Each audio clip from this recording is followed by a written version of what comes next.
जाए, ऐसा विचार कर लिया। हम कथा सुन रहे हो, आदि आदि जैसा आपको प्रिय लगे। लोग इतने ज्यादा खतरनाक हैं संसार के। एक बार मैं ये बात बोल रहा था कथा में, तो एक बालक आया अगले दिन मेरे पास। बालक नहीं था 25-26 साल का।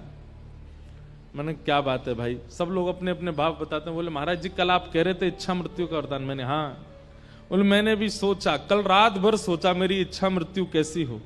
मैंने कैसी हो भाई? बोले महाराज जी दुबई में मेरा बहुत बड़ा बंगला बन जाए, करोड़ों की मुझ पर 5-6 गाड़ियां हों, और भगवत कृपा से मेरे 2-3 ब्याह हो जाए। मैंने कहा वाह भाई।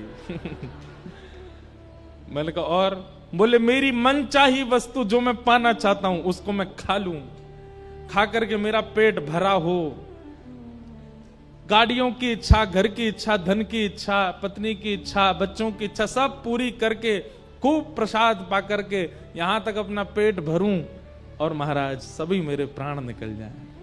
मैंने कहा भाग जा, दिखना नहीं मुझको। लोग इतने खतरनाक हैं कि वो संसार के विषयों को सोच के भी प्राण त्यागने में राजी हैं।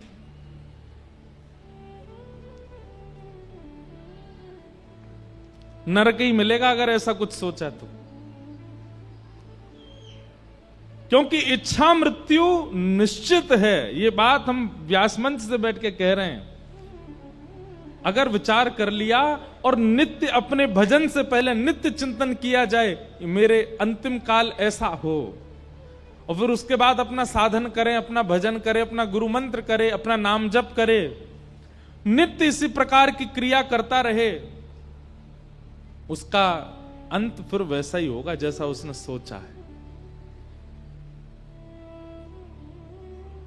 इसलिए आप सब कथा में बैठे हो, कथा श्रवण कर रहे हो, एक सुंदर इच्छा मृत्यु का विचार कीजिए कैसी हो। यहां से बाहर मृत्यु की चर्चा करना अपशगुन है। पंडाल से बाहर मृत्यु की बात करो तो लोग बात कहते हैं भाई ऐसी गलत बात नहीं करते, पर यहां मृत्यु की बात करना ही सगुन है। श्रीमद् भागवत तो मरना ही सिखाती है कि मृत्यु कैसी हो। हम तो भीष्म पितामह को अपना आइडल मानते हैं। कितनी भी पीड़ा आई हो, कितने भी संकट आए हो, लेकिन उन्होंने अपनी इच्छा मृत्यु को बरकरार रखा। भले ही कौरवों के संग में रहे, भले ही खूब सुनना पड़ा ठाकुर जी से, लेकिन फिर भी इच्छा मृत्यु, मृत्यु हो तो भीष्म पितामह जैसी, अंत भला तो सब भला। जीवन में आपने क्या किया संसार के लोग सब भूल जाएंगे, पर अंत आपका कैसा था सब याद रखेंगे। भीष्म पितामह का अंत श्रेष्ठ था। बाणों की सैया पर लेटे हैं और तभी द्वारिकाधीश पांडवों के साथ चलते हुए आ रहे हैं। भीष्म पितामह प्रसन्न हो गए, बस मैं अब अपने इच्छा पूरी करूंगा। ठाकुर जी सामने आकर के खड़े हुए। भीष्म पितामह बोले बस सदैव देवो भगवान प्रतीक्षता। बहुत ध्यान से सुनिए, इतना प्यारा श्लोक है ये। सदैव देवो भगवान प्रतीक्षता कलेवरम यावदिदं हनोम्य प्रसन्नः सारुणलोचलोलस मुखाम्भुजो ध्यान पतश्चतुर्भुज। कभी कभी मन करता हम कैसे बोलेंगे ऐसे ठाकुर जी से, क्या कह रहे हैं भीष्म पितामह। जैसे ही ठाकुर जी सामने आके खड़े हुए तो ठाकुर जी का स्वभाव है टिकते तो है नहीं, न यूं हिल रहे हैं, ऐसे हिल रहे हैं, कभी आंख झपक रहे हैं, कभी ए अर्जुन इधर आ, कभी युधिष्ठिर को बुला रहे हैं, कभी नकुल सहदेव को खींच रहे हैं, द्रौपदी से कह रहे हैं तू भी इधर आ। भीष्म पितामह बोले बहुत देर हो गई नाटक करते करते, सीधे खड़े रहो मेरे सामने, ये हिलो डोलो नहीं ज्यादा, मेरे पास समय बहुत कम है। भगवान स्थिर हो गए। ठाकुर जी बोले क्यों? बोले आपको देखते देखते मैं अपने प्राण त्यागने वाला हूं, और जब तक मेरे प्राण नहीं निकले आंख की पलक भी नहीं गिरनी चाहिए आपकी। डांट करके बोल रहे हैं ठाकुर जी को, हिलो नहीं। ठाकुर जी बोले भाई तुझे इच्छा मृत्यु का वरदान, तेने कहीं 10 साल तक सोच ली कि मरना ही नहीं है तो? पितामह भीष्म बोले तो फिर 10 साल खड़े ही रहना, आपको निहारता रहो। अब ना मैं पलक झपकूंगा ना आप झपको, बहुत देर हो गई, बहुत समय निकल गया, बहुत मुश्किल से हाथ पड़े हो, अब अपने जीवन के अंत को मैं सफल बनाऊंगा, मेरे सामने स्थिर होकर खड़े हो जाइए। तो कहते हैं ठाकुर जी का मुख थोड़ा सा मुरझा गया। जैसे जबरदस्ती किसी को खड़ा कर दो तो उसके मुख से पता चल जाता है कि जबरदस्ती करी है इसके संग। कई बार ब्याहों में देखते हो ना, दुल्हा खुश ही नहीं लगता, पता चल जाती है कि जबरदस्ती करवा रहे हैं। दुल्हन खुश नहीं लगती, दुल्हन पता चल जाए जबरदस्ती हो रही है। ठीक जैसे जबरदस्ती वाला दुल्हा जैसा लगता ना, वैसे ठाकुर जी हो गए। मुकुट तो पहना है, मोर पिच्छ तो लगाया, श्रृंगार तो किया, पर चेहरे पर न कहूं प्रसन्नता नहीं। भीष्म पितामह बोले अरे अरे अरे ये क्या हो रहा है? ठाकुर जी बोले अब क्या हो गया? ये मुखमंडल की मुस्कान कहां चली गई आपकी? ठाकुर जी बोले हमको घबराहट हो रही है, तुम कब प्राण त्यागोगे, हम कब तक खड़े रहेंगे यहां पे? बोले बस इतने में ही घबरा गए? और खुद जो हमको 84 लाखों में नचाते रहते हो उसमें तब घबराहट नहीं होती आपको? जैसे तैसे हाथ पड़े हो मेरे सामने, खड़े रहो। और कैसे खड़े हो? बोले प्रसन्न हासारुणलोचनोल्लसत् शब्द है। भीष्म पितामह कहते हैं प्रसन्न हो जाइए, आपके ये दो जो कपोल हैं ये गुलाब जामुन की तरह फूल जाने चाहिए, इतनी जोर से प्रसन्न होइए। और ऐसी स्थिति में आपको देखते हुए मैं अपने प्राण त्यागूंगा। भगवान जबरदस्ती मुस्कुरा रहे हैं, ले भैया देख ले। और भीष्म पितामह ठाकुर जी को देखते हैं, नेत्र सजल हो गए। और भीष्म पितामह ने भगवान की स्तुति गाई। इतिमति रूप कल्पिता वितृष्णा भगवत सात्वत पुंगवे विभुम्ने स्वसुखमुपगते क्वचिद विहर्तुम प्रकृतिमुपेयुष यद्भव प्रवाह त्रिभुवन कमनम तमाल वर्णम रविकर गौरवरांबरम दधाने वपुरल ककुलावृतान नाब्जम विजय सखेरतिरस्तु मेन वद्य। बहुत सुंदर स्तुति है भीष्म पितामह की। अनेक बार मैंने विस्तार किया है भीष्म स्तुति का, लेकिन अंतिम श्लोक कहूं। भीष्म पितामह क्या कहते हैं? ललित गति विलास वल गुहास प्रणय निरीक्षण कल्पितो रुमान कृतमनुकृतवत्य उन्मदान्ध प्रकृति मगन किलयस्य गोपवध्व। सब लोग इधर देखो। भीष्म पितामह कह रहे हैं, हे नाथ, मैंने आपके सारे रूप देख लिए।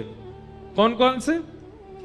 आपका चतुर्भुज रूप देखा, आपका विराट रूप देखा, आपका सहस्त्र शीर्षा पुरुखा सहस्त्राक्षः सहस्त्रपात वो रूप भी देखा, जहां आपके 1000 मुख, 1000 हाथ, 1000 पैर। और जब महाभारत का युद्ध प्रारंभ हुआ तब आपका वो रूप भी मैंने देखा। बोले कौन सा रूप? बोले सपदि सखी बचो निशम्य मध्य निज परयोर वलयो रथम निमेश्य। जब रथ भूमि रणभूमि के मध्य में आप अर्जुन के रथ को हाँकते थे, घोड़ों के पैरों से उड़ने वाली धूल आपके मुख पे आती थी और आप लगाम पकड़ करके अपनी बाजू से अपने माथे के बालों को दूर करते थे। शंख चक्र गदा पद्म वाले के हाथ में जब चाबुक और रस्सी देखी मैंने कहा वाह कन्हैया, तेरे ये रूप भी अद्भुत है। मैंने सारे रूप देख लिए आपके, पर एक रूप देखने की मेरी अभिलाषा है। भीष्म पितामह बोले, भगवान बोले कौन सा रूप? तब यहां पर कितना सुंदर शब्द है। बोले ललित गति विलास बल गुहास। आप जब ललित गति से चलते हो, ललित गति कैसी है?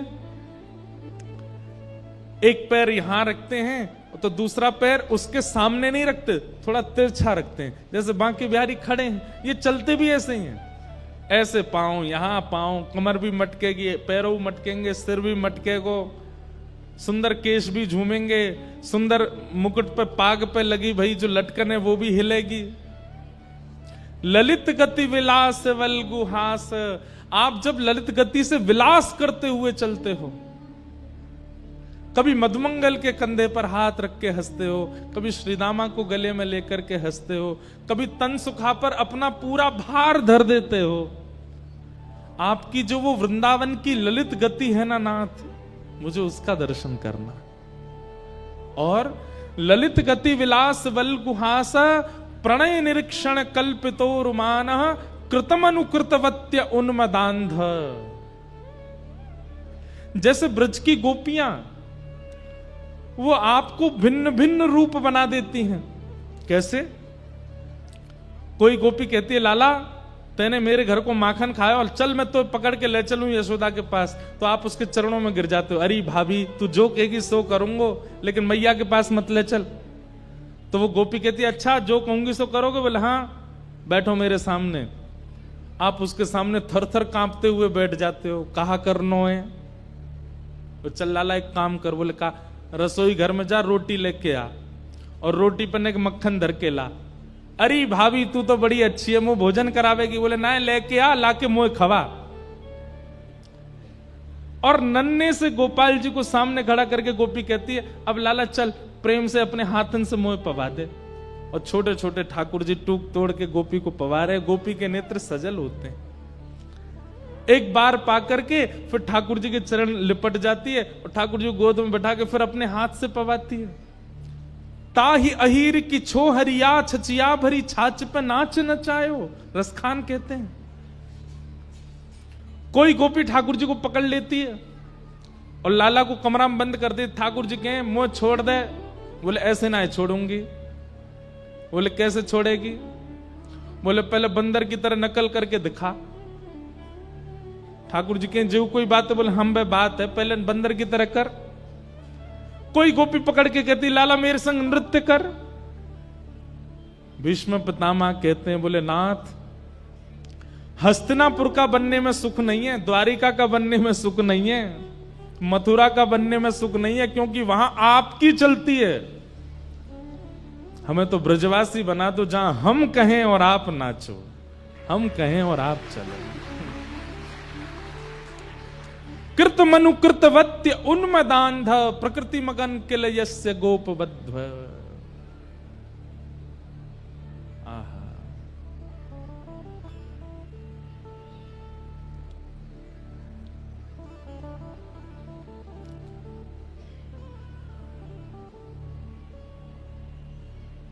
वो ललित गति का मुझे दर्शन करना है। हमारे अष्ट साप के सखा गाते हैं सबही अंग को बाको गिरधर सबही अंग को बाको।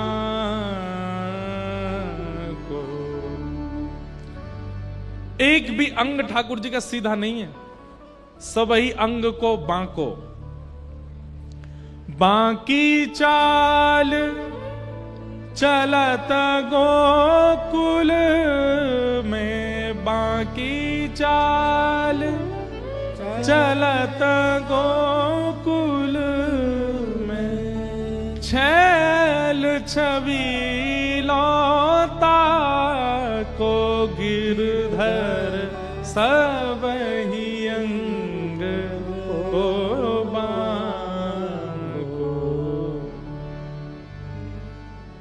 हे नाथ मुझ पर कृपा कर दीजिए, मेरे इस अंतिम काल में आपने दर्शन दिया मुझको, इससे मैं बहुत प्रसन्न हूं। पर मैं जाते जाते आपसे मांगना चाहता हूं कि अगला जन्म मुझे वैकुंठ में मत भेजना, स्वर्ग में मत भेजना, अन्य किसी लोक में मत भेजना, मुझे ब्रज वृंदावन में भेज देना, ताकि मैं आपकी ललित गति की चाल देख सकूं। एक गोपी बनकर के मैं भी मक्खन जमाऊं, मैं भी दही बिलो करके मक्खन निकारूं। भीष्म पितामह कह रहे हैं और मैं भी अपने छीका पे मक्खन धरते भय सोचूं कि या छीका कुने के नीचो कर दूं ताकि कन्हैया आवे तो वह को चोरी करवे में दिक्कत नहीं हो, मुंह को वो गोपी बना दो।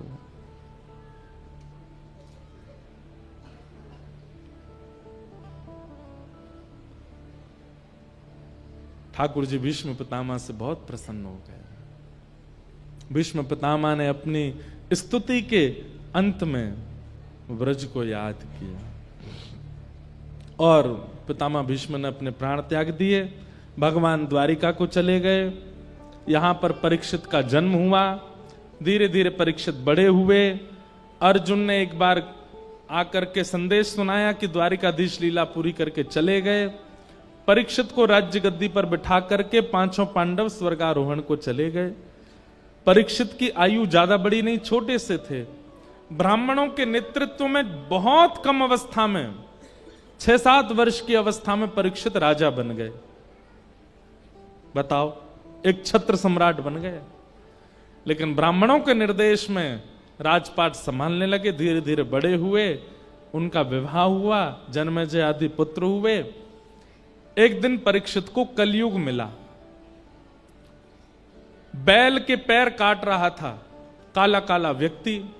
परीक्षित ने उसको मारने का प्रयास किया तो चरणों में गिर गया और कहा, महाराज मुझे मत मारिए, मैं ब्रह्मा के द्वारा बनाया गया हूं। परीक्षित बोले, कौन हो तुम? बोले, सतयुग के बाद त्रेता आता है, त्रेता के बाद द्वापर, और द्वापर के बाद मेरी आगमन होता है कलयुग। मैं कलयुग हूं। कलयुग नाम सुनते ही परीक्षित घबरा गए। बोले, तुम कैसे आए? बोले, जैसे ही भगवान धराधाम छोड़ करके गए मेरा आगमन हो गया।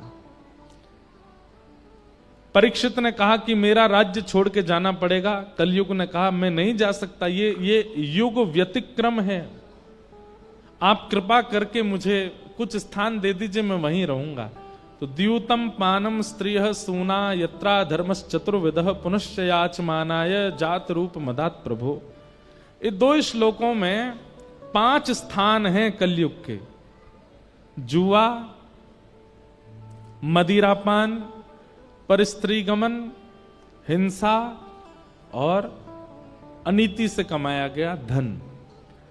इन 5 स्थानों पर कलयुग निवास करता है। अब इनका विस्तार अगर मैं करूं तो इन 5 का विस्तार बहुत बृहद हो जाएगा।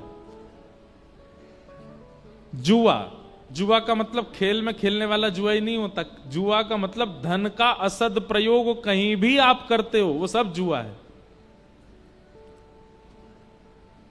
पानम, अपनी जिह्वा पर किसी भी ऐसे पदार्थ को आप धारण करते हो जिससे आपका दिमाग अनकॉन्शियस हो जाता है, नशा होने लगता है, वो सब पानम की दृष्टि में आता है। तीसरा है परिस्त्री गमन। एक पत्नी व्रत धारण करके रहना है। पत्नी होने के पश्चात किसी के प्रति कुदृष्टि होना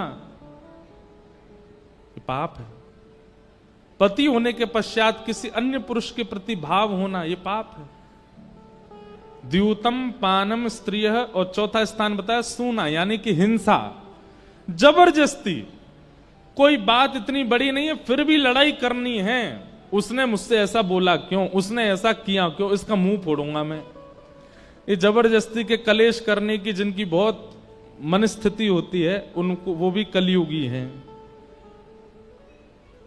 जैसे पता चल जाए, ए सुन, पता है कल तेरे बारे में ऐसे ऐसे कह रहे थे।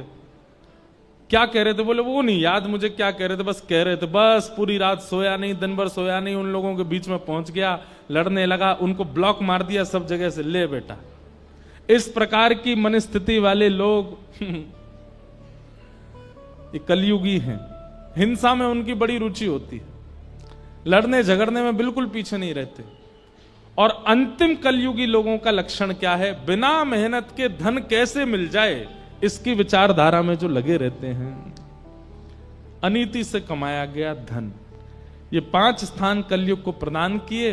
राजा परीक्षित ने एक संत का अपमान कर दिया, जिसके कारण उनके मस्तिष्क में कलयुग प्रविष्ट हो गया। और संत के पुत्र शमिक ने 7 दिन में मरने का श्राप दिया। मैं सूक्ष्म में कह रहा हूं क्योंकि प्रसंग अभी बहुत हैं, सबको प्रणाम करना है। आप सब लोग तैयार होके बैठे हैं, पीले पीले बने आए हो, ठाकुर जी को नंदोत्सव होना है, इसलिए बस क्रम पूरा कर रहे हैं। परीक्षित जी महाराज को 7 दिन में मरने का श्राप लगा, पर वो विचलित नहीं हुए। जैसे ही उन्हें पता चला कि मुझे 7 दिन में मरने का श्राप लगा है, तुरंत अपना मुकुट उतार दिया, अपने पुत्र को बुला करके उसको पहना दिया और कहा, बेटा अब तुम राज शासन संभालो। पत्नी को बुला के कहा, बिल्कुल विचलित मत होना, मैं सौभाग्यशाली हूं, संसार का कोई व्यक्ति जानता ही नहीं है कि उसकी मृत्यु कब होगी, अगले क्षण भी हो सकती है, पर मैं ये जानता हूं कि 7 दिन से पहले मेरी मृत्यु नहीं होगी, 7वें दिन ही होगी, इसलिए मैं अपना कल्याण कर सकता हूं। मतलब जीवन में होने वाली स्थिति को नकारात्मक वे में ना सोच करके उसमें कोई सकारात्मक बुद्धि रखता है, ये एक वैष्णव का लक्षण है। कोई काम जिसके लिए आप वर्षों से लगे थे, अंत में आकर के वो नहीं बना, संसारी व्यक्ति तो टूट जाएगा, लेकिन वैष्णव वो टूटेगा नहीं, वो उसके प्रति भी कोई सकारात्मक भाव रखेगा। शायद ये काम बन जाता, बनने के बाद में कुछ बहुत बड़ी घटना हो जाती, इसलिए ठाकुर जी ने बनने ही नहीं दिया, ऐसी विचारधारा। परीक्षित की सोच कितनी अच्छी है। परीक्षित कहते हैं कि संसार का कोई भी व्यक्ति नहीं जानता कि उसकी मृत्यु कब होगी, पर मैं जानता हूं कि मैं 7 दिन से पहले तो नहीं मरूंगा, इसलिए देवी इन 7 दिनों को मैं भगवत अर्पित करना चाहता हूं, मुझे आज्ञा दो। पत्नी की आज्ञा लेकर के परीक्षित वन में चले गए और वन में उन्हें श्री अनेक संत मिले, तभी वहां श्री सुखदेव जी का आगमन हुआ। बोलो सुखदेव जी महाराज की। सुखदेव जी महाराज जैसे आकर के मंच पर विराजमान हुए, परीक्षित ने चरणों में प्रार्थना करते हुए कहा, महाराज जल्दी मरने वाले की मुक्ति का उपाय बताओ, जिसके जीवन के केवल 7 दिन बचे हैं उसको मुक्ति प्राप्त करने के लिए क्या करना चाहिए, कृपा कर आप मुझे आज्ञा दें। और यहां से श्री सुखदेव जी बोलना प्रारंभ करते हैं। अब देखो एक बात सुनिएगा, सब लोग इधर देखो, सावधानी से सुनो। सुखदेव जी का प्रसंग अब प्रारंभ हो रहा है। कोई भी साधु, कोई भी संत, कोई भी वक्ता, कोई भी वैष्णव यदि कभी कुछ कहने जाता है ना, उसका स्वभाव है वो पहले अपने इष्ट को वंदन करेगा, उसके बाद ही कुछ बोलेगा। हम कथा प्रारंभ करते हैं उससे पहले अपनी परंपरा से जो पूज्य पिताजी महाराज व्यास मंच पे मंगलाचरण करते हैं वही मंगलाचरण करेंगे। आप सब लोग प्रणाम करके चले जाते, तो उसके बाद हम 5-6 श्लोक बोलते हैं, उसके बाद कीर्तन कराते हैं, फिर कथा प्रारंभ करते हैं, सीधे कहना नहीं शुरू कर देते। लेकिन यहां पर एक आश्चर्य हुआ कि सुखदेव जी महाराज मंच पर बैठे और परीक्षित ने जिज्ञासा की, जल्दी मरने वाले की मुक्ति का उपाय बताओ। इन्होंने ना तो इष्ट को प्रणाम किया, ना अपने गुरु को प्रणाम किया, ना किसी परंपरा के श्लोकों का स्तवन किया, सीधे उसको उत्तर देना प्रारंभ कर दिया कि वरीयाने शते प्रश्न क्रतो लोक हितम नृप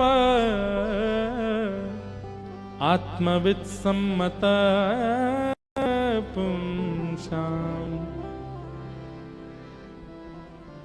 वरीयानेशते प्रश्नः कर्तो लोक हितम नृप आत्मविद सम्मतः पुंसाम श्रोतव्यादिषु यप्पर। इसका मतलब क्या है? अगर वैष्णव बिना इष्ट को प्रणाम करने बोलने लग जाए तो हो सकता है कहीं ना कहीं वो हमारे किसी भाव से अप्रसन्न है, या फिर हमने जो जिज्ञासा की है वो जिज्ञासा उचित नहीं है, इसीलिए। और वही बात हुई। सुखदेव जी महाराज कहते हैं, बोले राजन, तुमने जो ये प्रश्न किया है ना, जल्दी मरने वाले की मुक्ति का उपाय क्या है, अगर तुमने लोक हित के लिए ये प्रश्न किया है, संसार के लिए ये प्रश्न किया है कि संसार के जो लोग जल्दी मरने वाले हैं वो अपनी मुक्ति कैसे प्राप्त करें, तो तुम्हारा प्रश्न अच्छा है। लेकिन अगर ये प्रश्न कहीं तुमने अपने लिए किया है तो ये उचित नहीं है। परीक्षित बोले मतलब 7 दिन में मेरी मृत्यु होनी, मैं अपने लिए ही तो पूछूंगा। मैंने संसार के लिए पूछा हो तो ये प्रश्न अच्छा है, अपने लिए अगर पूछ रहा हूं तो गलत है। इस बात का क्या मतलब हुआ?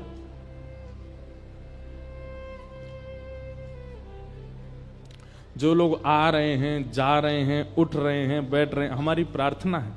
पीछे वाले लोग इतने शांति से कथा सुनते हैं, आगे वाले लोग एक तो लेट आते हैं और फिर आके उठ उठ के और भागते हैं, सबको डिस्टर्ब करते हैं। ये देखो पीछे वाले ताली बजा रहे हैं, कोई नहीं, हम तुमको ही कथा सुना रहे हैं। बिल्कुल आगे वाले तो बैठ जाते हैं बस।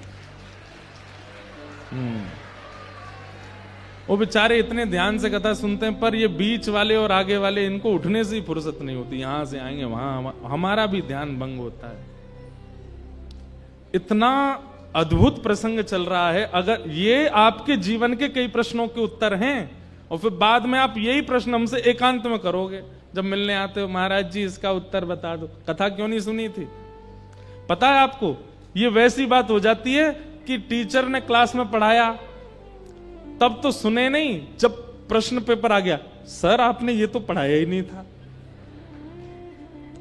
टीचर उस समय कहता हूं एक मुक्का मारूं तुझे, पूरी क्लास पढ़ रही थी, कहां था तू? ये आगे वाले बीच वाले वही बालक हैं। जब जीवन में संकट आएगा ना तो फिर जीव निकारे डोलेंगे, हमने क्यों नहीं सुना तब? इसका प्रश्न तो महाराज जी उत्तर देके ही नहीं गए कथा में, सब बता रहे हैं हम, सुनो तो सही। अब इतनी अच्छी बात है यहां पर, परीक्षित कह रहा है कि जल्दी मरने वाले की मुक्ति का उपाय क्या है, और सुखदेव जी कह रहे हैं अगर ये प्रश्न तुमने सबके लिए किया है तो ये प्रश्न अच्छा है, पर निज अपने लिए पूछ रहे हो तो गलत है। परीक्षित बोला श्राप मुझको लगा है 7 दिन में मरने का, तो मैं अपने लिए ही तो पूछूंगा। और आप कह रहे हैं कि सबके लिए अच्छा, तुम्हारे लिए अच्छा नहीं। कितनी सुंदर बात। सुखदेव जी कहते हैं परीक्षित ये प्रश्न तुम्हारे लिए उचित इसलिए नहीं है क्योंकि तुम कौन हो, ये बड़ी बात है। संसार के लोग सामान्य हैं, पर तुम कौन हो? मैं पांडवों का वंशधर, बोले नहीं, गलत उत्तर दिया तुमने।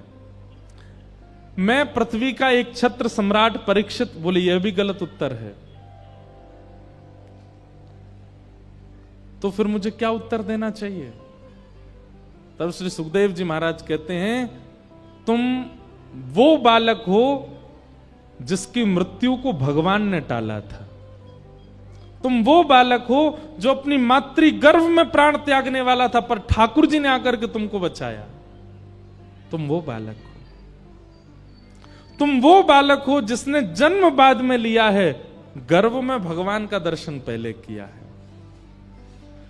और ऐसा बालक, बात सुनो, ऐसा बालक जिसकी रक्षा स्वयं प्राणनाथ ने की हो, जिसकी रक्षा स्वयं संसारनाथ ने की हो, जगन्नाथ ने की हो, वो बालक मेरे सामने हाथ फैला के कह रहा है जल्दी मरने वाले की मुक्ति का उपाय बताओ। तुम तो पहले ही मुक्त हो चुके हो क्योंकि तुम्हारी रक्षा भगवान ने की है। ठाकुर जी की एक झलक किसी पर पड़ जाए, ठाकुर जी का स्पर्श किसी को हो जाए, ठाकुर जी के भ्रमण के दायरे में, जहां ठाकुर जी भ्रमण कर रहे हो उस दायरे में अगर कोई जीव जंतु भी आ जाए उसकी भी मुक्ति हो जाती है। तुम तो वो बालक हो जिसने अपनी मातृ गर्भ में भगवान का दर्शन किया। तुम मुक्ति की कामना कैसे कर सकते हो? सीधी बात यह है परीक्षित, तुम पहले से ही मुक्त हो, तुम्हें मुक्ति की कामना नहीं करनी है। तुम्हारी मुक्ति तो होगी होगी क्योंकि तुम तो ठाकुर जी के संस्पर्श के बालक हो। इसलिए ये प्रश्न अगर तुम अपने लिए कर रहे हो तो ये उचित नहीं है, क्योंकि तुम्हारी मुक्ति से कोई अभिप्राय नहीं है। शुक्राचार्य जी महाराज कहते हैं भगवान ने मां के गर्भ में प्रवेश करके तुमको केवल इसलिए बचाया कि एक दिन तुम मुक्ति मांगो। वही मुक्ति जो पूतना को भी मिली है, वही मुक्ति जो शूर्पणखा को भी मिली है, वही मुक्ति जो कुंभकर्ण को भी मिली है, वही मुक्ति जो रावण को भी मिली है, वही मुक्ति जो कंस को भी मिली है, वही मुक्ति जो अघासुर, बकासुर, धेनुकासुर, सारे असुरों को यह मुक्ति मिल चुकी है, वही मुक्ति परीक्षित भी मांग रहा है। तो फिर भगवान ने तुम्हारी मां के गर्भ में तुमको बचाया क्यों? ठाकुर जी को कोई उम्मीद है तुमसे, इसलिए। एक बात बताएं बंधुओं, लगभग संसार का हर व्यक्ति अपने जीवन में एक बार तो ऐसी स्थिति से निकल के आता है जहां वो मृत्यु के बिल्कुल किनारे पे खड़ा था और वो बच जाता है। बस कैसे कृपा हो जाती है, क्या होता है, इसका मतलब क्या है? ठाकुर जी एक मौका, अवसर तो सबको देते हैं। हम सब परीक्षित हैं, हम सबको ठाकुर जी कभी ना कभी जरूर बचाते हैं, लेकिन उसके बाद भी हम संभलते नहीं, फिर भी संसार की क्रिया और फिर अंत में मुक्ति की कामना करते हैं। हम सबको श्री सुखदेव जी महाराज कह रहे हैं, तुम्हारी रक्षा भगवान ने क्यों की थी उस दिन? इसीलिए कि तुम एक दिन मुक्ति मांगो। मान लीजिए आप नाम जापक हो, मैं कथाकार हूं, हम दोनों को ही मुक्ति मिल जाए और हम दोनों हाथ पकड़ करके गए वैकुंठ, और हम बड़े प्रसन्न, भाई सुनाम से अकेले तुम और मैं दोनों जा रहे हैं वैकुंठ। वैकुंठ में जैसे हम पहुंचे, बोले हमको तो मुक्ति मिली, हमको तो मुक्ति मिली। वैकुंठ के द्वार खुले, भीतर प्रवेश किए, बहुत ऐसा लग रहा था हम कितने इंपॉर्टेंट हैं। और जैसे ही भीतर गए तो हमको कहां बैठा दिया गया, लीजिए आप यहां बैठ जाओ। हम जाके बैठ गए, हमने देखी, हाँ भाई लंबी लाइन है यहां पे, देखें तुझे और किस किस को मुक्ति मिली है। अरे ये तो अमृतसर वाले भाई साहब हैं, इनको भी मुक्ति मिली है। अरे ये तो हिसार वाले भैया, इनको भी मिल गई है। तभी क्या देखा, थोड़ी दूर पर ये 10 मुंह वाला कौन बैठा, बोले ये रावण है, इसको भी मिली है। हमने इतना नाम जप किया, हमने इतनी कथाएं सुनी, इतनी परिक्रमा करी, परिक्रमा कर करके गिरिराज जी की छोटे है गए हम, तब जाकर के हमको मुक्ति मिली। और ये राक्षस अपने 10 मुंह से गाली देता था, इसको भी मुक्ति दे दी ठाकुर जी ने। तब फिर आपको लगेगा हम में इसमें अंतर क्या है? फिर जो भजन करके हमको मिला, वो द्वेष करके इसको भी तो मिला है।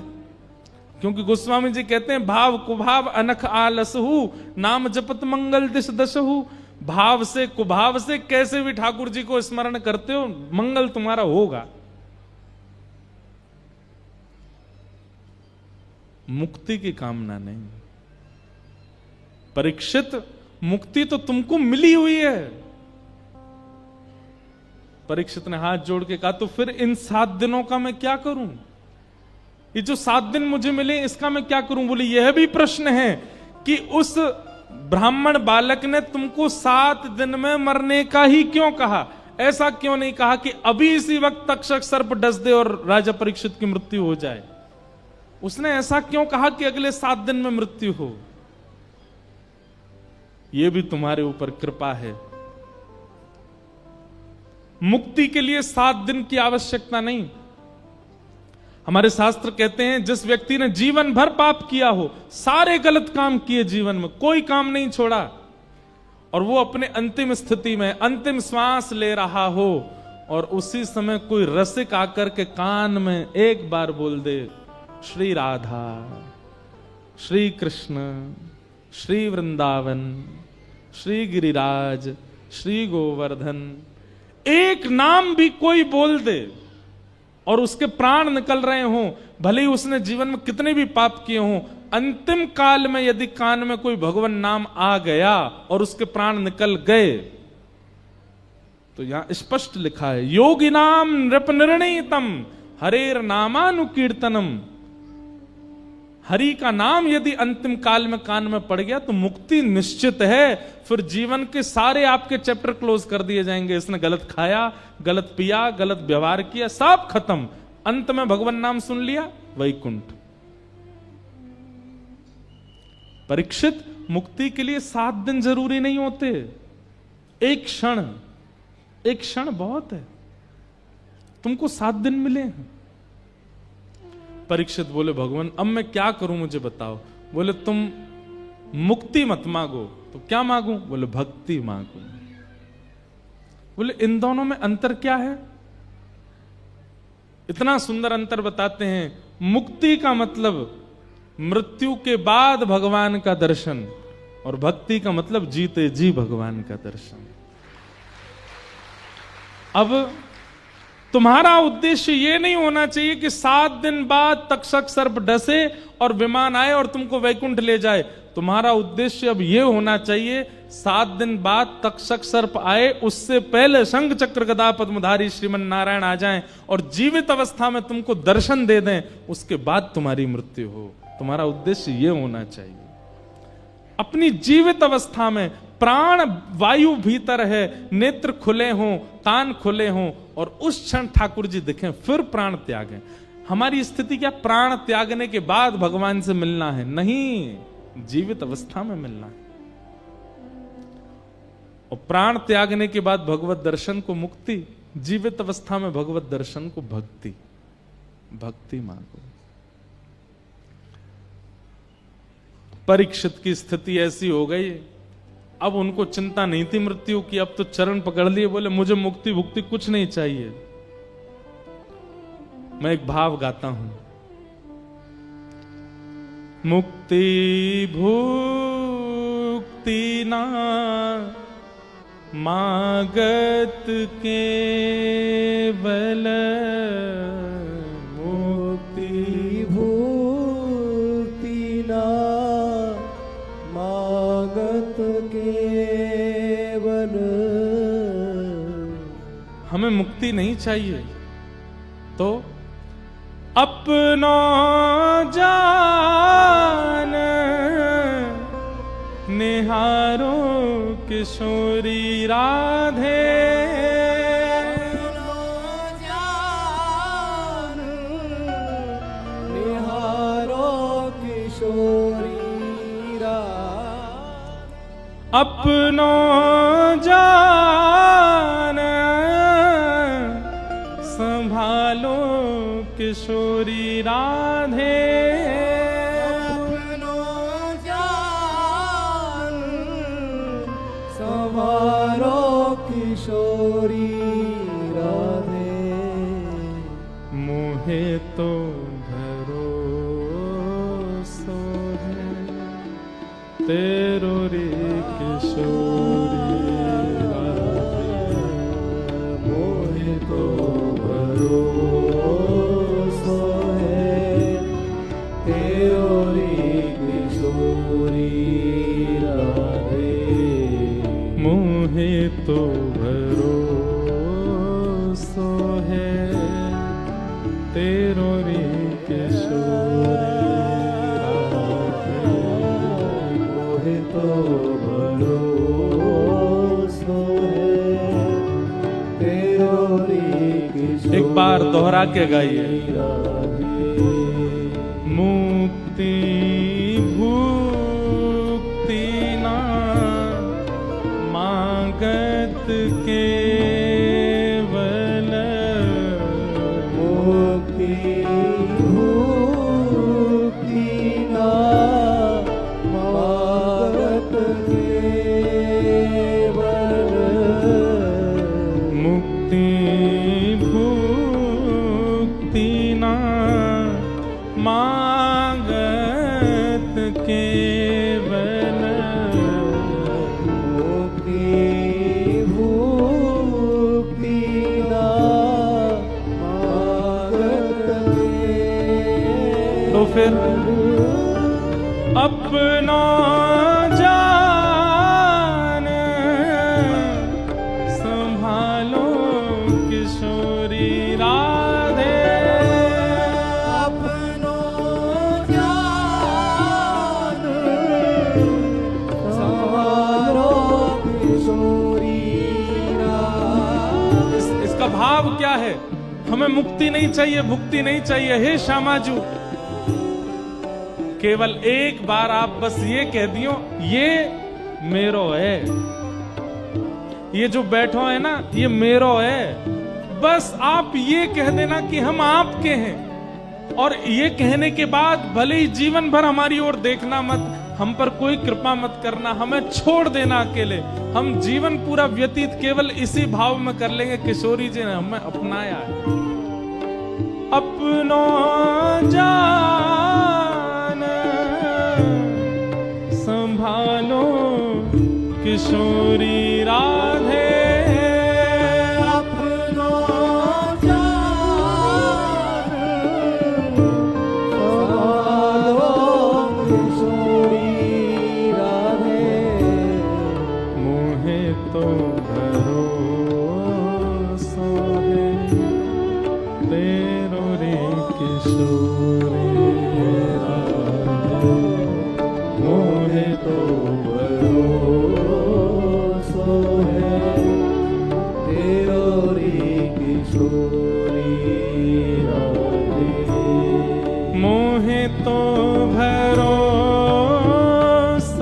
है तेरो री किशोरी राधे, मोहे तो भरोसा है तेरो रे किशोरी राधे, मोहे तो भरोसा है तेरो री किशोरी राधे, मोहे तो भरोसा है तेरो रे किशोरी राधे, मोहे तो भरोसा है तेरो रे किशोरी राधे, मोहे तो भरोसा है तेरो रे किशोरी राधे, साधन हीन दीन में राधे, साधन हीन दीन मेरा राधे, तुम करुणामयी प्रेम अगाधे,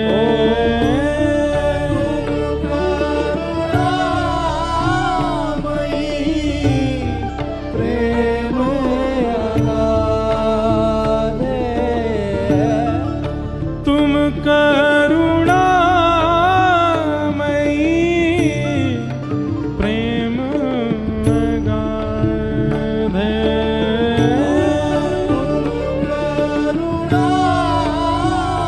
करुणामयी प्रेम अगाधे, मोहे तो भरोसा तेरो रे किशोरी राधे, मोहे तो भरोसा है तेरो रे किशोरी राधे, तेरो रे किशोरी राधे, तेरो रे किशोरी राधे, तेरो रे किशोरी राधे, ओ तेरो रे किशोरी राधे। और कोई कामना नहीं है हमारी।